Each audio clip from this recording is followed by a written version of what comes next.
Hello everyone, this is CA Payal Shrimal from panoramic education. हम कर रहे हैं 46 डेज का इंगेजमेंट स्टैंडर्ड चैलेंज, जिसका आज है डे 42 और हमारे 600 की सीरीज में अगला स्टैंडर्ड है ऐसे 610।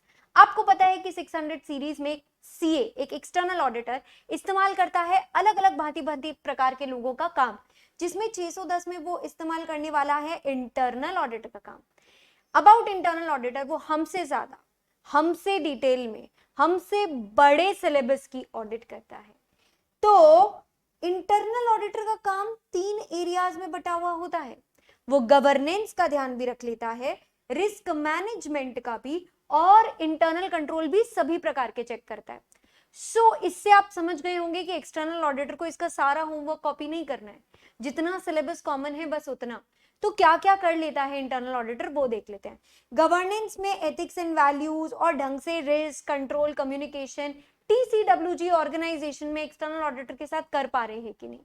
रिस्क मैनेजमेंट में वो देख लेता है कि कहां कहां एंटिटी एक्सपोज्ड है और कहीं फ्रॉड होने की संभावना है। तो ऑल्सो इंटरनल कंट्रोल में वो इंटरनल कंट्रोल्स के साथ साथ इंफॉर्मेशन, चाहे वो रुपए में फाइनेंशियल इन्फो हो या ऑपरेटिंग इन्फो हो या operating activities triple E economy efficiency effectiveness क्यों ना हो, ये सब की चेकिंग इंटरनल कंट्रोल में वो कर लेता है।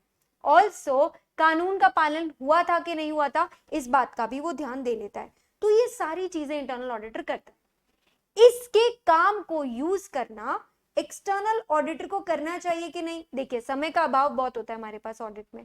तो यदि मेरे पास समय का अभाव है और मुझे मौका है कि मैं कुछ रूटीन चीजें किसी की यूज कर लूं, तो अच्छा प्रस्ताव है, ये हमें रख लेना चाहिए। लेकिन उसके पहले, ये स्टैंडर्ड चालू करने से पहले एक धमकी मैं आपको दे दूं कि केवल आपकी अकेले की जिम्मेदारी रहेगी अपने ओपिनियन के लिए। जस्ट बिकॉज आपने इंटरनल ऑडिटर का काम यूज कर लिया, पर याद रखें कि ये बंदा तो इंडिपेंडेंट नहीं होता। इसके लिए जैसा हम लोग व्यवहार एक्सपेक्ट करते हैं खुद से, जितना हमसे इंडिपेंडेंस की उम्मीद की जाती है, उतना तो इनसे की ही नहीं जा सकती है। इस हिसाब से हम लोग की रिस्पॉन्सिबिलिटी जो है वो इनके पास में रह जाती है, एक्सटर्नल ऑडिटर के खुद के पास। इंटरनल ऑडिटर की कोई जिम्मेदारी नहीं होती है। तो इस स्टैंडर्ड में ऐसे 610 में हमारा काम क्या है। देखिए, दो प्रकार से, दो पार्ट में स्टैंडर्ड डिवाइडेड है। जस्ट अभी मैं आपको इसके 2 पार्ट इंट्रोड्यूस करा दूंगी और उसके बाद हम पार्ट 1 करने के बाद ही पार्ट 2 पर जाएंगे। Either ways in the standard, हम लोग को इंटरनल ऑडिटर का हेल्प लेना है।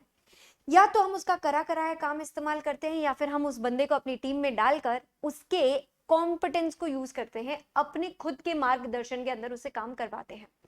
तो हमें डिसाइड करना होता है, यदि उसका काम हम यूज कर सकते हैं तो कौन सा और कितना हमें उसका काम कॉपी करना शोभा देता है और कितना काम हमें खुद से करना चाहिए।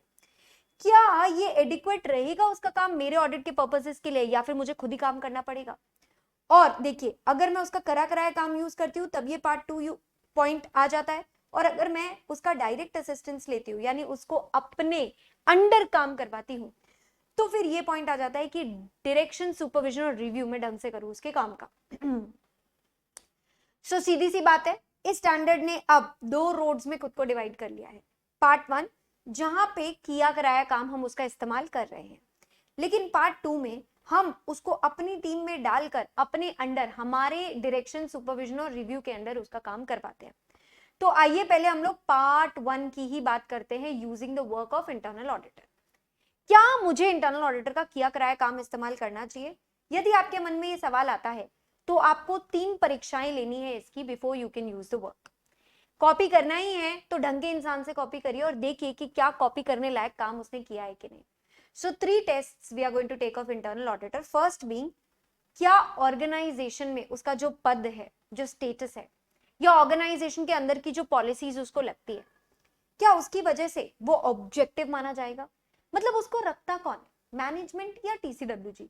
उसकी पगार कौन नक्की करता है, वो रिपोर्ट किसको करता है।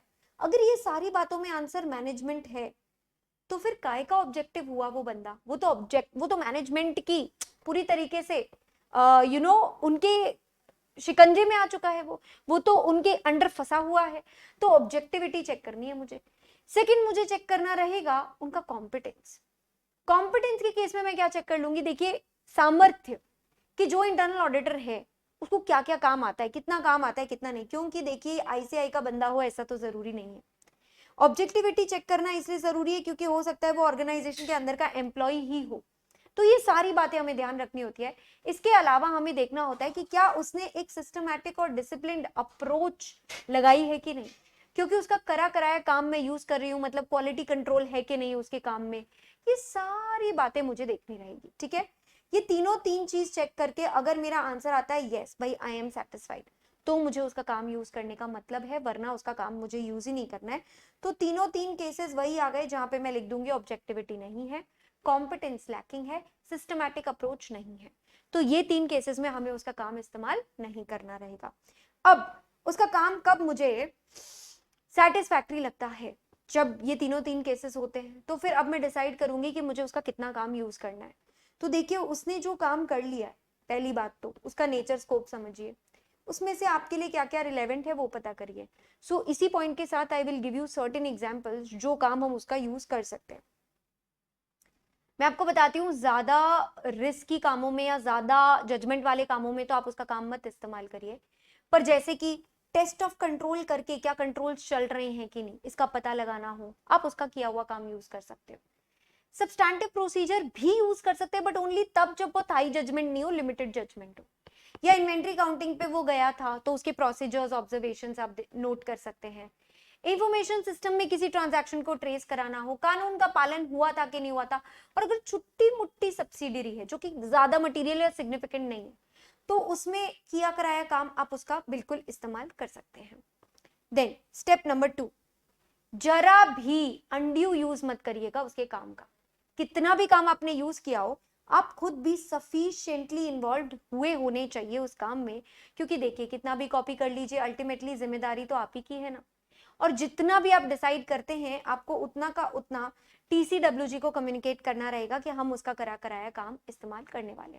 अब अनड्यू यूज ना हो उसके काम का, तो मैं कुछ सर्कमस्टांसेस बताती हूँ जहां पे आपको उसका करा कराया काम कम इस्तेमाल करना है और ज्यादा काम खुद से करना है। देखिए नंबर 1, जब पहले दोनों पॉइंट आपके मैच हो गए, ऑब्जेक्टिविटी में आपको नहीं लग रहा है वो आदमी, या फिर कॉम्पिटेंस नहीं लग रही है उसकी ठीक, अप्रोच की बात तो छोड़ ही देते हैं, पहले दोनों पॉइंट्स वहां से कॉमन हो गए, तो आपको खुद ज्यादा काम करना चाहिए, उसके काम पे नहीं रिलाई करना चाहिए। या फिर अगर उस ऑडिट प्रोसीजर में बहुत ज्यादा जजमेंट यूज हो रही है या वो बहुत हाई रिस्क एरिया का काम है, तो मत करो ना उसका करा कराया काम यूज, और ज्यादा से ज्यादा काम खुद करने की कोशिश करो, ताकि आप सफिशिएंटली इन्वॉल्व रह सको और कम्युनिकेट कर दो टीसीडब्ल्यूजी को कि हम उसका काम यूज कर रहे हैं। अब देखिए जिसका काम यूज कर रहे हैं ऑब्वियसली उसको तो बताएंगे ना कि उसका काम यूज कर रहे हैं। तो फाइनल टॉपिक आ जाता है using the work of internal auditor में, कि हम एक्सटर्नल ऑडिटर बैठ के इंटरनल ऑडिटर के साथ ही डिस्कस करेगा कि उसका क्या क्या काम हमने यूज करना है। उसकी बनी बनाई रिपोर्ट्स को हम थोड़ा सा रीड कर लेंगे ताकि हम समझ सके उसने क्या ऑडिट प्रोसीजर्स किए थे, उसको क्या फाइंडिंग्स मिली थी, और उसके ऑडिट प्रोसीजर पर हम लोग कुछ काम करने वाले हैं ताकि उसके काम की एडिक्वेसी का पता लगा सके। हम जानना चाहते हैं कि जो भी काम उसने किया था ढंग से प्लान्ड था, परफॉर्म्ड था, सुपरवाइज्ड था, रिव्यूड था और डॉक्यूमेंटेड था, यानी पूरे ऑडिट में जितने स्टेप्स होते हैं वो सारे उसने भी पालन किए थे, और जो सफिशिएंट अप्रोप्रिएट ऑडिट एविडेंस होना चाहिए था उससे मिला। जिन कंक्लूजन्स पे वो पहुंचा है वो अप्रोप्रिएट ही है, रिपोर्ट उसी कंक्लूजन के हिसाब से बनी है। क्वालिफाइड तो क्वालिफाइड, एडवर्स तो एडवर्स, डिस्क्लेमर तो डिस्क्लेमर, जैसा पहुंचना चाहिए था वैसा पहुंचा है। अब हम उसके ऑडिट प्रोसीजर पर, हमने अभी डिस्कस किया कि हम लोग को कुछ ऑडिट प्रोसीजर्स करने रहेंगे उसके काम पर, तो हम ज्यादा करेंगे कि कम करेंगे वो एक्चुअली इन चीजों पे डिपेंड करता है। अभी थोड़ी देर पहले हमने यही पॉइंटर्स ऊपर पढ़ लिए थे कि भाई ऑब्जेक्टिविटी, कॉम्पिटेंस, जजमेंट और आरएमएम, ये 4 के 4 पॉइंट्स यहाँ पे नीचे आ चुके हैं। इन्हीं चारों पे हमारे ऑडिट प्रोसीजर्स डिपेंड करेंगे। तो हमने अभी देखा ना कि कम काम यूज करना चाहिए उनका और खुद ज्यादा काम कर लेना चाहिए, वही वाली चीज यहाँ पर रिपीट हो गई है। जब जजमेंट इन्वॉल्व है, रिस्क ज्यादा है, तो खुद ज्यादा काम कर लेना चाहिए, जबकि अगर इंटरनल ऑडिटर ज्यादा कॉम्पिटेंट है और ऑर्गेनाइजेशन ऑब्जेक्टिव भी है तो हम कम काम करेंगे तो भी चल जाएगा। इसके अलावा लास्ट में हमको देख लेना है कि हमारे जो कंक्लूजन निकले थे इंटरनल ऑडिटर की ऑब्जेक्टिविटी और ये सारी चीजों को लेकर, और उसके काम के नेचर, एक्सटेंट ऑफ यूज को लेकर, वो सब अप्रोप्रिएट तो है ना, कहीं हमने उसका ज्यादा काम तो नहीं यूज कर लिया, कहीं बहुत कम काम तो नहीं यूज कर लिया, ये सारी बातों का हमको ध्यान रखना रहेगा। Now this was all about the part 1। अब आ जाते हैं पार्ट 2 पर। पार्ट 2 में मैं आपको बता दूं, प्रैक्टिकली पार्ट 2 होना बिल्कुल पॉसिबिलिटी नहीं आती है, क्योंकि कंपनीज के केस में तो सेक्शन 144 ने ही मना कर दिया है कि जो इंटरनल ऑडिटर है वो एक्सटर्नल ऑडिटर नहीं बन सकता। तो जो एक्सटर्नल ऑडिटर है वो इंटरनल ऑडिटर का काम कैसे यूज ले सकता है? तो आप उसको अपने अंडर काम करवाएं यदि आपको कानून हाँ बोलता है तो पार्ट 2 में हम डायरेक्ट असिस्टेंस केवल कब ले सकते हैं? जब हमको कानून अलाउ करे। मीनिंग बता दूं मैं, डायरेक्ट असिस्टेंस में क्या होगा, हम इंटरनल ऑडिटर का काम नहीं, खुद इंटरनल ऑडिटर को इस्तेमाल कर रहे हैं, हमारे साथ मिलकर हमारी टीम में वो ऑडिट प्रोसीजर्स करेगा, हमारे मार्गदर्शन यानी डायरेक्शन में हम उसके काम को सुपरवाइज करेंगे और उसके काम को रिव्यू भी करेंगे। अब कितना काम मुझे उसका डायरेक्ट असिस्टेंस में इस्तेमाल कर लेना चाहिए, कब यूज कर लेना चाहिए? सुनिए, अगर बंदा कॉम्पिटेंट है और ऑब्जेक्टिविटी को कोई थ्रेट नहीं, मैम यहाँ पे वो तीसरा वाला पॉइंट तो है ही नहीं जो यहाँ पे तीसरा पॉइंट था। बेटा अब उसकी अप्रोच का क्या करोगे? अप्रोच तो तब काम की होती है ना जब हम उसका करा कराया काम यूज करें। अब तो हम उसको अपने मार्गदर्शन में काम करवाएंगे तो उसकी अप्रोच तो हमें देखनी ही नहीं है, बस ये देख लेना है कि बंदा कॉम्पिटेंट है ना, उसकी ऑब्जेक्टिविटी को थ्रेट तो नहीं ना। फिर हम क्या करने वाले हैं ना, हम उसको इंक्वायर कर लेंगे अबाउट रिलेशनशिप्स एंड इंटरेस्ट, कहीं उसका कोई थ्रेट तो नहीं। मैम क्या फैक्टर्स से हम ये थ्रेट ढूंढ सकते हैं? देख लो, सबसे पहले वही, क्या ऑर्गेनाइजेशनल स्टेटस उसकी ऑब्जेक्टिविटी को प्रमोट करता है। ऑल्सो यार मैं उसको ना कोई काम दे रही हूँ मेरे ही टीम में रहकर करने के लिए, तो जिन लोगों, रादर आई शुड से, जिस डिपार्टमेंट का काम मैंने उसको दिया है, जिस डिवीजन का काम, क्या वो डिवीजन से वो एसोसिएटेड था पहले या है अभी भी? क्योंकि इंटरनल ऑडिटर तो एम्प्लॉय भी हो सकता है। ऑल्सो उस डिवीजन में काम करने वाले लोगों से उसका कोई पारिवारिक या पर्सनल रिश्ता तो नहीं? क्या एंटिटी उसको फीस के अलावा, सैलरी के अलावा कोई और फाइनेंशियल इंटरेस्ट भी देती है कि नहीं, रेम्यूनरेशन के अलावा? ये सारी चीजों को ध्यान में रखते हुए उसके थ्रेट का तो आइडिया लग जाएगा और कॉम्पिटेंसी तो उसका काम देखकर आपको समझ आएगी। अब मैं उसे कितना क्या काम दे सकती हूँ वो तो डिपेंड करेगा कि जो काम मैं उसे देने वाली हूँ क्या उसमें भारी जजमेंट इन्वॉल्व है, क्या वो बड़ा रिस्की काम है, क्या वो थ्रेट पैदा करता है। ये तीनों से रिलेटेड काम उसको नहीं देना चाहिए ज्यादा। एग्जैक्टली वही पॉइंट आ जाता है कि कब हमें बिल्कुल उसकी असिस्टेंस इस्तेमाल नहीं करनी चाहिए। तो ये तीन पॉइंट यहाँ पर खास आपको देखने को मिल जाएंगे। जजमेंट से रिलेटेड पॉइंट तुरंत आ गया कि जहां जहां सिग्निफिकेंट जजमेंट हो उसको काम मत दो। Now this is an highly asked question, इसलिए आपको ढंग से याद करना है कि जजमेंट कहां कहां इस्तेमाल होती है। Risk of material misstatement assess करना, क्या मैंने इनफ टेस्ट्स किए उसकी सफिशिएंसी चेक करना, क्या मैनेजमेंट गोइंग कंसर्न यूज कर रहा है वो असेस करना, ये भी सिग्निफिकेंट जजमेंट होता है। अकाउंटिंग एस्टिमेट्स जितने भी सिग्निफिकेंट है उनको चेक करना भी सिग्निफिकेंट जजमेंट वाला एरिया होता है। और क्या एफएस के अंदर डिस्क्लोजर्स काफी है? तो ये सारे काम हमको कभी भी इंटरनल ऑडिटर से डायरेक्टली असिस्टेंस में नहीं करवाने। हाई रिस्क या सिग्निफिकेंट रिस्क वाले एरियाज यानी कॉम्प्लेक्सिटी, रिलेटेड पार्टी, आपका अनसर्टेनिटी, आपका अनयूजुअल आइटम्स, चेंजेस, ये सब जगह पे हमको वो भाई साहब का काम यूज नहीं करना।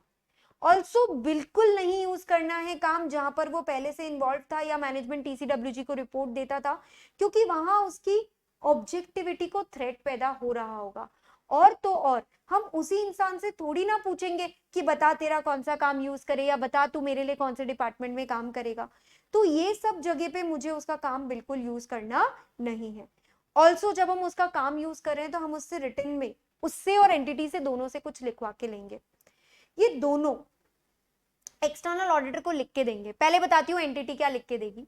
एंटिटी या एंटिटी का ऑथराइज रिप्रेजेंटेटिव यानी बोर्ड का एक मेंबर लिख कर देगा, हाँ जी इंटरनल ऑडिटर अब से आप ही के इंस्ट्रक्शंस मानेगा और हम लोग बीच में इंटरवीन या इन्वॉल्व होने वाले नहीं है। इंटरनल ऑडिटर भी खुशी खुशी साइन करके देगा कि भाई ये जो भी बातें हमारे बीच हो रही हैं वो कॉन्फिडेंशियल रहेंगी, मुझे जो भी पता चलेगा मैं जाके चापली नहीं करूंगा।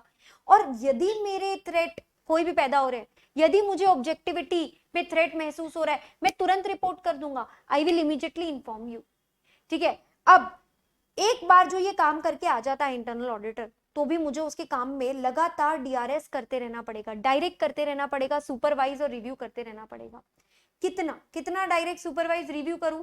तो सोच, वो इंडिपेंडेंट नहीं है इसलिए ज्यादा करना पड़ेगा। तुझे कुछ ना कुछ ऑडिट एविडेंस चेक बैक करते रहने पड़ेंगे उसके कुछ काम में, और तुझे उतनी डायरेक्शन सुपरविजन रिव्यू करनी है कि तू एकदम सेटिस्फाई हो सके कि सामने वाले ने सफिशिएंट अप्रोप्रिएट ऑडिट एविडेंस तो ले लिया है। फाइनली ये स्टैंडर्ड के लास्ट आंसर पे आ जाते हैं, क्योंकि आई बिलीव हमने बाकी सारा कुछ ढंग से कवर कर लिया है। एक लास्ट आंसर पे आ जाते हैं कि क्या क्या चीजें हमें डॉक्यूमेंट कर लेनी है इस पर्टिकुलर एरिया के अंदर में। मैंने उसकी थ्रेट, ऑब्जेक्टिविटी को और कॉम्पिटेंस को जो इवेल्युएट किया था वो पूरी बात मैं डॉक्यूमेंट करूंगी। फिर उसका कितना कितना काम कहाँ कहाँ पर मैं उससे करवा रही हूँ वो डॉक्यूमेंट करूंगी। उसका काम किसने रिव्यू किया, कब रिव्यू किया, कितना रिव्यू किया, वो मैं डॉक्यूमेंट करूंगी। ये दो जो रिटन अग्रीमेंट्स हमने इन दोनों से लिखवाए थे वो मैं डॉक्यूमेंट करके रखूंगी। और इंटरनल ऑडिटर जो भी काम करके आया है उसके सारे वर्किंग पेपर्स भी मैं डॉक्यूमेंटेशन का पार्ट बनाकर रखूंगी। इसके साथ हमारा खत्म हो जाता है 610। मिलते हैं लास्ट ऐसे 600 के स्टैंडर्ड के साथ कल। All the best, bye bye, take care.